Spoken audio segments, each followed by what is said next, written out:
एला ने आधी रात की ट्रेन पकड़ी। एक हाथ में उसका सूटकेस था और दूसरे में कॉफी का थर्मस। स्टेशन लगभग खाली था। बस टिकट बेचने वाला एक आदमी था जिसने टिकट खरीदते समय उसे अजीब नजरों से घूरा था। ट्रेन के अंदर का माहौल अजीब था। रोशनी हल्की थी, सीटें पुरानी और घिसी हुई लग रही थीं। वहां एक अजीब सी नमी और बासी चमड़े की गंध थी। एला ने खिड़की के पास एक सीट ले ली। बाहर का नजारा चांदनी रात में धुंधला दिख रहा था। ट्रेन चलने लगी। तभी उसे महसूस हुआ कि पूरी ट्रेन में और कोई यात्री नहीं था। यह सोचकर उसका दिल तेजी से धड़कने लगा। पहली अजीब बात तब हुई जब कंडक्टर उसके पास आया। उसकी वर्दी साफ सुथरी थी, लेकिन उसका चेहरा धुंधला, जैसे किसी पुराने फोटो में से मिटा दिया गया हो। जब उसने टिकट मांगा तो उसकी आवाज पानी के नीचे से आती हुई सी महसूस हुई। ये ट्रेन कहाँ जा रही है? एला ने कांपती हुई आवाज में पूछा।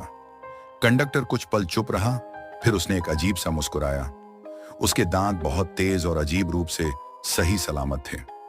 जहां तुम्हें जाना चाहिए, उसने धीरे से कहा। ट्रेन की लाइट झपकी।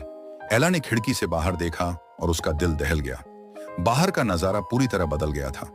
हरे भरे खेतों की जगह अब जले हुए काले पेड़ थे जो खूनी लाल आसमान की तरफ झुके हुए थे। डर के मारे एला दूसरे डिब्बे में भागी। वहां सीटों पर यात्री थे, लेकिन कुछ अजीब था। उनकी शक्लें धुंधली थीं, जैसे परछाई हों।